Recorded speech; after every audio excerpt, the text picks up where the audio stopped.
네, 지난해 12월 사상 처음으로 수도권 인구가 전국 인구의 50%를 넘어섰습니다. 문재인 대통령도 신년 기자회견에서 심각한 문제라고 언급을 하기도 했었는데요. 올해 들어서도 수도권 인구가 10,000명 이상 증가하면서 이런 추세는 계속되고 있습니다. 이런 수도권 초집중화 현상은 지역의 존립을 위협할 뿐 아니라 국가 경쟁력 약화로 이어질 수밖에 없습니다. 오늘 무슨 일 이슈에서는 수도권 초집중화로 인한 문제점은 무엇인지 자세히 알아봅니다. 이두영 충북경제사회연구원장 스튜디오에 나와 계십니다. 안녕하십니까? 네, 반갑습니다. 예. 지난주에 이 관련해서 토론회가 있었던 것 같습니다. 거기서 이제 초집중화라는 표현을 썼고 또 이것은 국가 비상사태다라는 이야기까지 나온 것으로 알고 있는데 이 국가 비상사태라는 것은 좀 과격한 표현은 아닌가요? 그렇게까지 봐야 됩니까? 네, 과격한 건 아니고요. 예. 왜냐하면은 2014년도에 일본의 경우에도 이 저출산 고령화로 인해서 이제 인구가 계속 감소하면서 지방 소멸 그 위기가 이제 그 먼저 왔거든요, 우리보다. 이러다 보니까 일본의 이제 광역자치단체장들이 국가 비상사태를 선언하고 이 문제를 좀 해결해야 된다. 특히 또 수도권 일극 체제를 해결해야 된다. 이렇게 이제 나선 적이 있습니다. 네. 뭐 잘 아시다시피 좀 전에 말씀하신 대로 서울, 경기, 인천이 이제 수도권인데요. 국토 면적의 11.8%밖에 안 됩니다. 그런데 우리나라 인구의 절반을 넘어섰어요. 지난해 말로. 이건 뭐 그동안에 우리가 매우 그 중요한 지표였는데 저는 매우 좀 심각한 그런 상황이다 이렇게 봅니다. 예. 특히 이제 수도권 인구가 이제 50% 넘는 것도 좀 문제지만 전국 이제 228개 그 시군구 중에 무려 39%나 되는 시군구가 앞으로 30년 이내에 소멸될 그런 위기에 처해 있는. 아예 없어질 수도 있다. 그렇죠. 이제 예. 공동체가 이제 유지되기가 어려운 뭐 네. 그런 거 심각한 상황이죠. 네. 그래서 뭐 집중 정도가 아니라 초집중 이런 표현을 쓰시는 것 같아요. 지금 수도권하고 각 시도 간의 지역 간의 격차가 굉장히 벌어져 있다고 하는데 수치 같은 것으로 이제 나타난 게 있습니까? 어느 정도로 볼 수 있나요? 예, 뭐 잘 아시다시피 수도권에는 이제 그 대통령이 근무하는 청와대 그리고 국회, 대법원 이 모든 그 핵심 권력기관들이 다 서울에 이제 집중돼 있지 않습니까? 그 외에도 이제는 수도권의 집중도는 첨대 기업의 본사의 74%가 수도권에 있습니다. 예.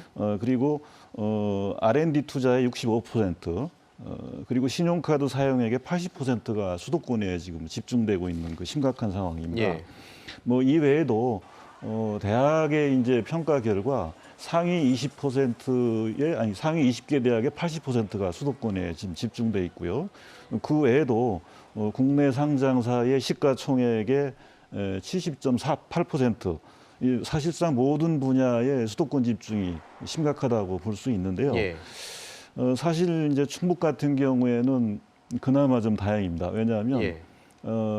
아시다시피 지난해 말로 주민등록상 인구가 이제 160만을 처음으로 우리가 넘어섰잖아요. 예. 이제 그 외에도 이제 어떻게 보면은 경제 성장률이 6.3%를 차지하면서 전국 1위를 이제 기록하는 매우 어떻게 보면 긍정적인 이 현상들이 있습니다. 네. 하지만 1인당 개인 소득 같은 경우에는 전국 14위에 머물고 있고요. 재정 자립도도 10위에 좀 그치고 있는 그런 좀 상황입니다. 그러니까 충북 같은 경우는 어떻게 보면 인근에 세종시가 건설되고 그리고 수도권에 인접해 있다 보니까 이 국가균형발전 정책의 혜택을 누리고 있지만 네. 질적인 면을 들여다보면은 또 충북도 위기다라고 볼 수 있습니다. 왜냐하면 진천과 청주를 비롯한 5곳의 지자체는 인구가 늘고 있지만 네. 영동이나 음성 이 비롯한 또 나머지 6곳은 이제 인구가 지금 또 줄고 있는 어떻게 보면 지방 소멸 위기를 겪고 있는 그런 좀 심각한 상황이다 이렇게 볼 수 있습니다. 뭐 충청북도 전체적으로 보면 아무래도 수도권하고 지리적인 가까운 이점도 있고 또 이 인근에 이제 세종시가 있기 때문에 조금 혜택을 보고 있다 국가 균형 발전에. 하지만 그렇죠. 충청북도도 이 어떤 수도권 쏠림 현상으로 인한 타격이 분명히 있을 것 같은데요. 특히나 뭐 기업이 이전한다든가 특히 사람들 인재가 빠져나가든가 이런 문제점도 생각해 볼 수 있겠죠. 전반적으로 사실은 그 비수도권 전체가 위기 의식을 갖고 있습니다. 왜냐하면은 전국에 이제 잘 아시다시피 부산이라든가 대구, 광주 이 비수도권 지방의 대도시의 인구가 지금 현격히 줄고 있습니다. 특히 청년들이 지금 수도권으로 유출되는 게 심각한데 예. 이것은 이제 그 수도권의 청년들이 선호하는 양질의 일자리가 많기 때문입니다. 그래, 예. 앞서 말씀드린 대로 마찬가지로 또 반면에 이제 그 비수도권 지방의 같은 경우 특히 이제 농산어촌이라든가 중소도시는 네. 이 저출산 고령화로 인구가 급격히 좀 떨어지고 있는 이런 좀 상황이죠. 예. 하지만 뭐 충북 같은 경우는 어떻게 보면 이제 냉온탕을 왔다 갔다 하는 뭐 이런 상황이다. 왜냐하면 민선 7기의 투자 유치 실적이 16조를 넘어섰습니다. 네. 그리고 지난해도 이제 10조의 이 초과 달성을 좀 했는데 뭐 이런 문제로 인해서 어떻게 보면 충북은 그 공업용수가 부족해서 공단을 못 짓는 뭐 이런 좀 이 현상들이 좀 나타나고 있는데요. 반면에 수도권의 우수한 인재들이 고급 인력들이 사실은 충북으로 오지 않으려고 하는 예. 뭐 그런 현상들이 있습니다. 왜냐하면 평택까지가 어떻게 보면은 이제 남방 한계선이라고 그러는데 아시다시피 혁신도시 같은 경우 보면은 그 전국에서 가장 이 가족 이주율이 지금 낮거든요. 뭐 이거는 그만큼 정주 여건이 좀 열악하다 이렇게 볼 수 있을 것 같고요. 결과적으로 충북 네. 같은 경우에는 긍정적인 면은 있지만 또 그 외에 경쟁력 부분에서 또 취약한 이런 네. 부분들을 같이 갖고 있다 이렇게 볼 수 있습니다. 알겠습니다. 그렇게 이제 수도권에 많은 것들이 쏠려 있다.